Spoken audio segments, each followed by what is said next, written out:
Praise the Lord. எல்லாரும் எப்படி இருக்கீங்க? நல்லா இருக்கீங்களா? எல்லாரும் நல்லா இருப்பீங்கன்னு சொல்லி ஆண்டவருக்குள்ள விசுவாசிக்கிறேன். இன்றைய காலை வேளையில் எல்லாருக்கும் என் அன்பின் வாழ்த்துக்கள். குறிப்பாக பிறந்த நாள், திருமண நாள் காண்கிற ஒவ்வொருவருக்கும் என் அன்பின் வாழ்த்துக்கள்.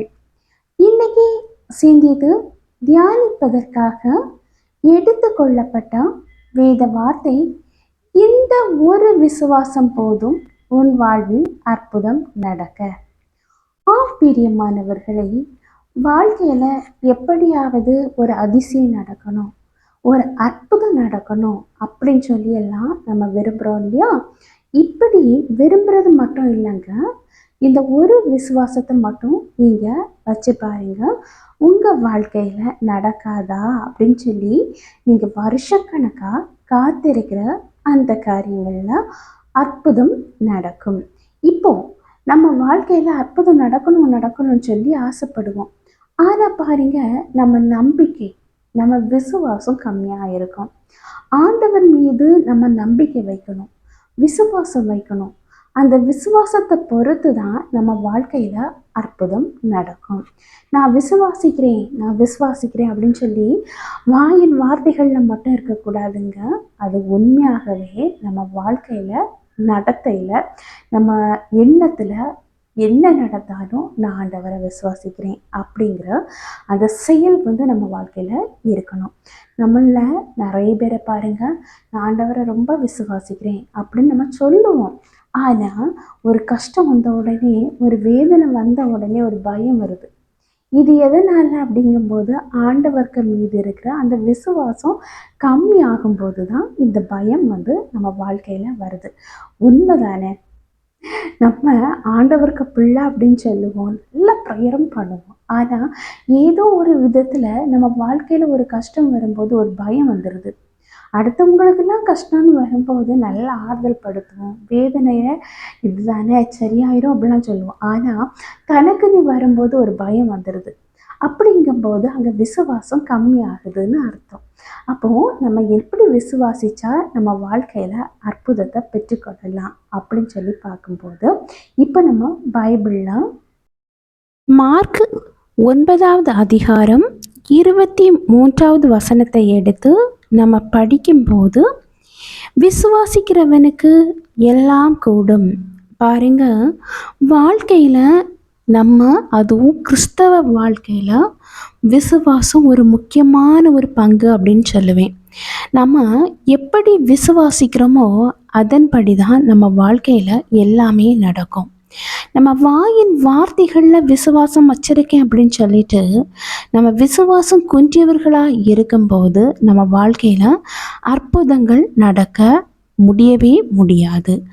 ஆண்டவர் நம்ம வாழ்க்கையில் அற்புதம் நடத்தணும்னா நம்ம ஆண்டவர் மீது அளவு கடந்த விசுவாசம் வைக்கணும். அதே போல் நிறைய கிறிஸ்தவர்கள் பண்ணுகிற ஒரு வேலை என்ன தெரியுமா? நம்மக்கிட்ட இருக்கிற குறைகள் நமக்கு பெருசாக தெரியறதில்ல, அடுத்தவங்களுடைய குறைகளை ஜட்ஜ்மெண்ட் பண்ணுறோம். இது ஆண்டவருக்கு ஒரு பிரியமில்லாத ஒரு காரியம். நம்ம வாழ்க்கையில் இப்படிப்பட்ட சில காரியங்களை இருந்து மனம் திரும்பி நம்ம முழுவதுமாக ஆண்டவரை விசுவாசிக்கும் போது ஆண்டவர் எல்லாவற்றையும் நம்ம வாழ்க்கையில் செய்வார். கண்டிப்பாக நம்ம வாழ்க்கையில் ஆண்டவர் அற்புதத்தை, அதிசயத்தை பண்ணுவார். வாழ்க்கையில் அற்புதத்தை பெற்றுக்கொண்டோம்னா விசுவாசம் தேவை. நீ விசுவாசித்தால் தேவனுடைய மகிமையை காண்பாய் அப்படின்னு சொல்லி பைபிள் வசனமும் சொல்லுதில்லை?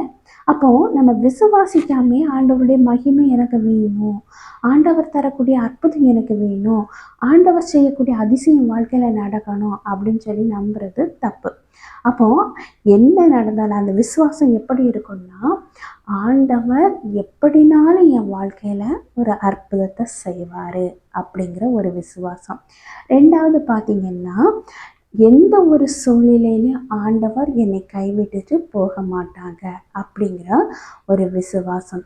மூணாவது பார்த்திங்கன்னா, நான் இன்னைக்கு இந்த காரியங்கள் எல்லாம் செய்து முடித்தேன்னா நான் இன்னைக்கு இவ்வளோ நிலைமையில நான் இருக்கிறேன்னா அது ஆண்டவருடைய கிருபை அப்படிங்கிற ஒரு விசுவாசம்.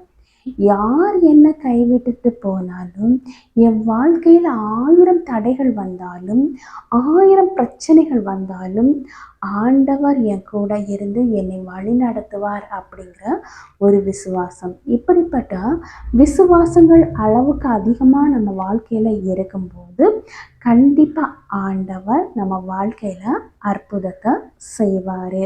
அதே போல் ஒரு சின்ன ஸ்டோரி பார்க்கும்போது, ஒரு விதவை பெண், அந்த விதவை பெண் பயங்கர கஷ்டத்தின் மத்தியில், வேதனையின் மத்தியில் எல்லாராலும் கைவிடப்பட்ட நிலைமையில இருக்கிறாங்க.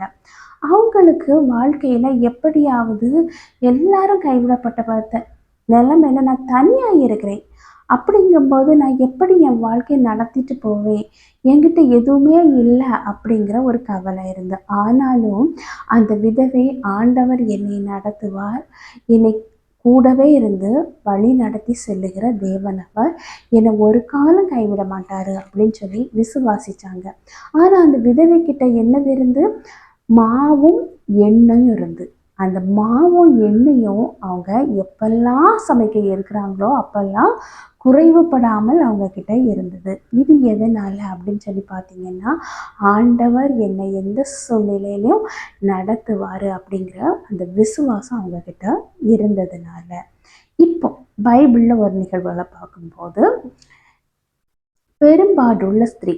இந்த பெரும்பாடுள்ள ஸ்திரீ தன்னுடைய வியாதிக்காக எத்தனையோ ஹாஸ்பிட்டல் போயிருப்பாங்க, எத்தனையோ மருத்துவர்களை பார்த்துருப்பாங்க.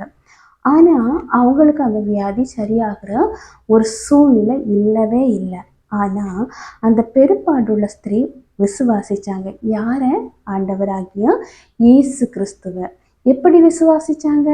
நான் என்னுடைய இயேசு கிறிஸ்து, நான் அவரை பார்க்க முடியாத ஒரு சூழ்நிலை, அவங்களுக்கு பயங்கர ஜனக்கூட்டத்தின் மத்தியில் தான் ஆண்டவர் போயிட்டுருக்கிறாரு. இந்த பெரும்பாலும் உள்ள ஸ்திரீக்கு ஆண்டவரை சந்திக்கணும், அவங்ககிட்ட இதை சொல்லி அவங்களுக்கு ஒரு வியாதி சரியாகணும். ஆனால் அந்த சூழ்நிலைகள் அவங்கள பார்க்க முடியாது, அதாவது ஜீசஸை பார்க்க முடியாத ஒரு சூழ்நிலை. ஆனாலும் அந்த விதவை பெண் விடலைங்க. என்ன விசுவாசித்தாங்க அப்படின்னா, என்னுடைய வியாதி சரியாகணும்னா நான் ஆண்டவருடைய வஸ்திரத்தின் நுனியை மட்டும் தொட்டால் போதும். என்னது? ஆண்டவருடைய வஸ்திரத்தில் நுனியை மட்டும் தொட்டாலே போதும் அப்படின்னு சொல்லிட்டு விசுவாசித்தாங்க. இப்படி தொட்டாலே என் வியாதி சரியாகும் அப்படின்னு சொல்லி. அதே போல் அந்த பெரும்பாடுள்ள ஸ்திரீ ஆண்டவருடைய வஸ்திரத்தின் நுனியை தொடுறாங்க. ஆண்டவற்றிலிருந்து வல்லமை புறப்படுது, அவங்க வியாதி சரியாகுது.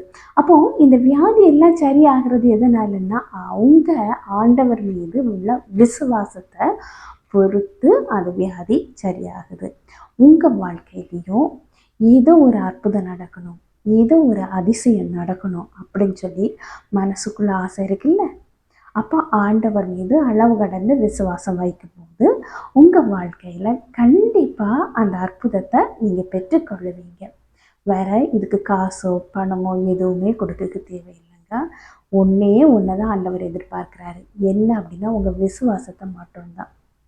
கண்டிப்பாக உங்கள் விசுவாசத்தை பொறுத்து ஆண்டவர் உங்கள் வாழ்க்கையில் அழகான ஒரு அற்புதத்தை செய்து உங்களை மகிழ வைக்க போகிறாரு. இப்போ ஒரு சின்ன ப்ரேயர் பண்ணலாமா?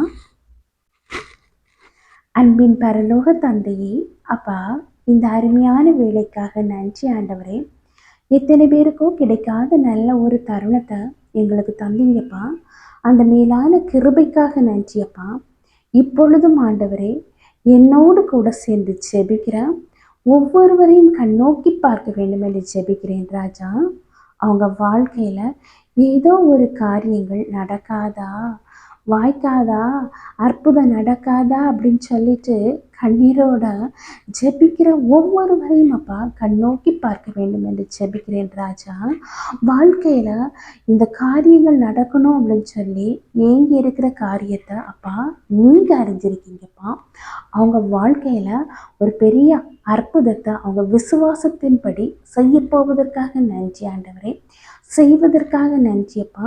ஒவ்வொருவரையும் தாழ்த்தியப்பா உம்முடைய கரத்திலே ஒப்படைக்கிறேன். நீங்கள் பொறுப்பெடுத்து வழி நடத்தி செல்லுங்க. மீட்பர் இயேசுவின் மூலம் ஜெபம் கேளும் அன்பு நிறைந்த பரம தந்தையே. ஆமீன், ஆமீன். கர்த்தர் உங்கள் ஜெபத்தை கேட்டிருக்கிறாரு. கண்டிப்பாக உங்கள் வாழ்க்கையில் உங்கள் விசுவாசத்தை பொறுத்து ஆண்டவர் அற்புதத்தை செய்வார். கர்த்தர் தாமே இவ்வார்த்தைகளை ஆசீர்வதிப்பாராக. ஆமீன் ஆமீன். ஹல்லேலூயா.